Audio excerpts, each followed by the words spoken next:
Yo, you know what time it is. You know what time it is. It's your boy Trevor David Climate, back up at it. And as you can see here, we've got this new Aptera video pulled up. But before we jump in, remember to like, comment, subscribe, and hype a new thing on YouTube. Now let's go.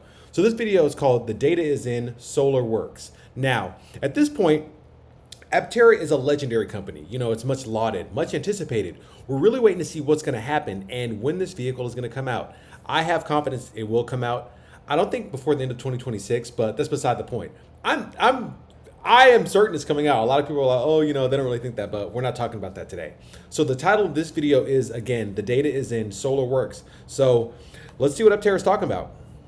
Hey Aptera fans, Reed here. I run our solar program, and today we've got some updates we're excited to share. Using our new validation vehicles, we've been running lots of solar tests throughout sunny days, overcast days, even rainy days. And the big question is simple. Can we get over 4 kilowatt hours in a day from just solar energy? Probably. The answer is yes. Yeah. Just last Friday, we hit over 4.42 there you kilowatt go. hours. Nice little graph there. There you go. Repositioning the vehicle once at solar noon at our Carlsbad facility. We started the morning with the hatch facing east and rotated it to the hatch facing west at solar noon. Here's the cool part about having solar directly on a vehicle. You actually have some control. If you want to push the solar even higher, you can do things like reposition the vehicle every few hours or open the rear hatch while charging to maximize your total energy in a day. Through our testing, we found some counterintuitive things about how to park the vehicle.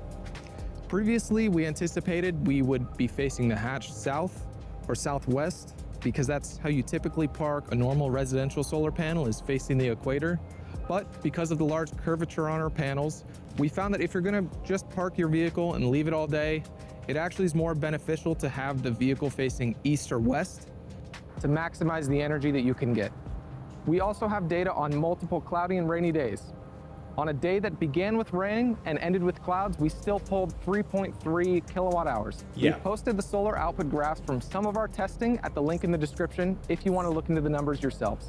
The panels on our validation vehicles are already great, but we've been working hard on some design improvements which will allow for even more solar output. We're incorporating higher efficiency solar cells, tightening up their packing, and improving our lamination process, all to get as much energy as possible from our panels. We want you to have more than just our word on all this, so we've engaged an independent third party to validate our findings and formally rate our system. That testing is scheduled to happen in the next month or so, and we'll share the results as soon as we have them. Thanks for believing in solar mobility. We'll see you next time. Okay. Obviously, I like this video. It's a great video, and I'm gonna say why. Okay, so the title is The Data is in, Solar Works. And that's very important. That's a very artful, a very intentional title, because a lot of the backlash, I would say, against solar and clean energy in general is that people don't seem to understand that. They think it's like not science, or in layman's terms, they think it doesn't work. So many people are intuitive, or a lot of people just straight up know the facts, like they know about solar, the photoelectric effect, you know, the sun, so on and so forth. But some people don't. And the way to convince a lot of people is through data, okay? If they're unsure about something, if you can show them numbers, even about something that seems like fairly obvious to a large group of people, if you can show them some numbers, then suddenly it becomes like understandable. So they titled this, The Data is in, Solar Works, for a reason, because some people on the fence can only be swayed by data. Okay, so I like that they titled it that, first of all. It's a very artful title and very intentional title. The second thing I like is that they show with this nice little graph here, this nice little image, that it reached over 4.4 kilowatt hours in a day. They just switched the position of the car once. I'm sure you wouldn't even have to do that to reach, you know, a nice threshold, but they did it for optimal exposure and got over 4.4 kilowatt hours, and that's good. I'm guessing that was like their goal, because for those of you out there who this number means nothing, like 4.4 kilowatt hours, 4 kilowatt hours, 4 billion kilowatt hours, like what does that mean? A kilowatt hour is a measure of power over time. And you can almost look at it like a kind of adjacent example is like gas in a tank, just for the purpose of this example, okay? So 4 kilowatt hours can power a standard dryer, a clothing dryer, for about an hour. That's actually a pretty good amount of power. You can just set it to whatever, like to medium high heat, and let it go for 1 hour straight, and it can power that. So picture the dryer moving, like the dryer spinning and working, and like your electricity, your kilowatt hours, your gas is like a tank sitting next to it, and it has 4 kilowatt hours in it, and it will use that over the course of that hour, and it can power for a whole hour. Now, that's kind of a base level way to explain it, but it gets you the idea. Think of a kilowatt hour as, even though we're trying to get off of gas, as the gas for an electric item. Okay, just for the purposes of this discussion. So 4 kilowatt hours can power a standard clothes dryer for an hour. Like I said, it can power an AC unit, a central AC unit, not one you put in your window, a central AC unit for a home for an hour. That's pretty good. That's a good amount of power. An oven for 2 hours, or a refrigerator for about a day, 28 hours. That's pretty good too. Or here's what we're talking about. Here's what we want to know. 4 kilowatt hours can have an electric vehicle drive for about 12 to 16 miles. Okay, that's a lot. So for most people, their commute to work, home and back isn't over, let's say, 16 miles. 8 miles there and 8 miles back, it's not that long. Some people work right around the corner from their job. Some people work just a couple miles. Of course, there are longer commutes, of course, but we're talking like a standard commute, well within 16 miles, there and back, 8 miles there, 8 miles back. So the point of this test is to say you can do your daily commute, go to work, go to Starbucks on the way there, come back, go to Arby's. No, maybe not Arby's. Where would you go? Where would I go? Panera. Yeah, I'll go to Panera. Go to Panera on the way back and park your car.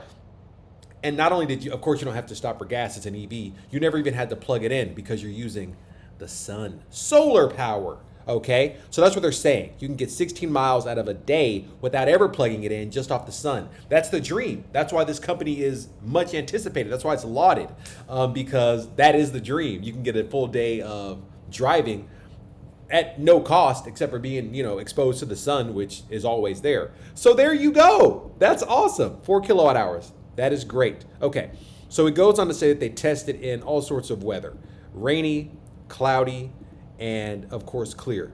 Now this is interesting because, again, this is when you talk about the misinformation about solar. People are like, they're like, one of the things about solar is, will it work if it's cloudy? Will it work if it's, if weather conditions aren't ideal? People who know science know that's not much of an issue. Why? Because solar radiation is comprised of more than just visible light, which you can see or be blocked out by, a wall, for example, could stop solar radiation. Actually, a wall will stop many forms of radiation, but we're not taking it that far. We're talking about clouds. Aside from visible light, solar radiation comprises ultraviolet and, infrared. So there's still some type of light, sunlight, reaching the panels, even if it's cloudy, like legit. I mean, in all honesty, even at night, there's a fraction of solar energy reflected off the moon. Getting kind of deep, but even still, there's something hitting it. But as far as talking about the actual sun, even if it's cloudy outside, you're going to get something. And they got about 3.3 kilowatt hours even on a cloudy day. So there you go. I mean, 10, 13 miles, you're good. The point is you can still have solar radiation absorbed even when it's cloudy, because there's more to solar light than just visible light. Okay, I like that he mentioned that, because people want to know about that. So continuing on, he talks about the angle of parking toward the equator, so on and so forth. The car is actually charging up. Okay, got him out in the desert here. And the last point that I like that he made is that they, and again, this is for people who have questions. Actually, I like it just in a general sense too. They hired a third party, an outside auditor, to investigate these claims and see if it really does, absorb the solar energy that they say it does. That's really amazing, and that's actually really smart, because, once you bring a third party in, they don't have any reason to lie or to make something up. They're an independent agency. They don't have any skin in the game, so to speak. And that's a great way to verify anything for a lot of companies. If there's something going on, hire an outside agency. Companies that are trying to keep things secret actually, fight back against hiring independent agencies, because they know they know there's like a 99% chance they're going to tell the truth. So yeah, I think that's a great move. That's a very smart, it's a good business move, is to hire an outside agency to verify your claims. I believe they're telling the truth, but yeah, a third party is always going to help to make your claims seem more, add a little more veracity to what you're saying. So this is great. Overall, I think this is a great video. I think that they subtly, kind of with the last video that I did, the Tell the World video, great video. Go watch my reaction to that. They very subtly made a point. I like that. Very artistic. People working at this company got some brain cells. I'm a fan of that. They're saying solar works without telling people like, y'all are ridiculous if you think solar doesn't work, or so on and so forth. They say the data is in, solar works, you know. We're putting everything in front of you while kind of calmly addressing popular misgivings against this type of energy. A very artful video, a very poignant video, and I really liked it just overall. I feel like they said a lot, and you know, I think they got their point across. Obviously, I know solar works. A lot of people know, but this is a good way to put that out there. Like, yo, we see that if there are some doubters, here's some notes. You know, we're calmly pushing back, and yeah, overall, I just think this is a great video, and I'm ready for this vehicle to come out. And that's it. That's all I got. Yo. Another day in the books for Trevor David Climate for TDC. Yeah, you know, Aptera, they're doing good, and I'm really excited for what the future holds. Again, even given that I really enjoyed this video, these are still validation videos, and they're doing tests to get all these things legally verified so that they can sell these vehicles with these claims, with these statements.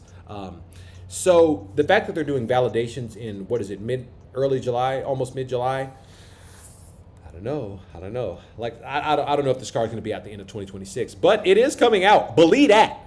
You know, take that to the bank, so to speak. Take that to the solar farm. This car is coming out. There are people like, oh, it's never going to come out. No, it's coming out. I just don't know if it'll be by the end of the year. And I could be wrong. I hope I'm wrong, in fact, because, you know, I would like to drive one of these. Yeah, it's the dream. It's a car that charges itself. They've proven that it can get 4 kilowatt hours of solar power a day. You know, they're going to bring the third parties in and so on and so forth. But yeah, I mean, it's right there. They did it. 3.3 on a cloudy day. That's amazing, man. That's really good. That's really nice. And I'm stoked for this. Aptera, yeah, man, shout out. We all need this because we see the heat out here. We know what's going on with the sun, and you know, if you live in the South or really anywhere in the States, Europe, you know how it is. I don't have time to debate. I'm not debating people on climate change anymore. We know what's up, so we know what we need to do to fix it. Ultimately, stop drilling for fossil fuels in its entirety, and I believe we'll get there. Maybe not in the next, 2 weeks or so, but we'll get there. We don't have a choice. We can't burn our planet up. It can't come to that. So that's all I got. Yo, I'm gonna see y'all soon. I'm always on the climate game. I'm always on these climate videos. My one tip always, if there's anything to do, buy electric. Vote. Start your own clean energy company. And buy electric. That's my number one tip for all of this, for the everyday person, to get us out of this climate change mess we're in. We can do this, though. We got this. I'm going to see y'all soon. Stay up. Stay cool. Now, that's good advice. And we got this. Peace.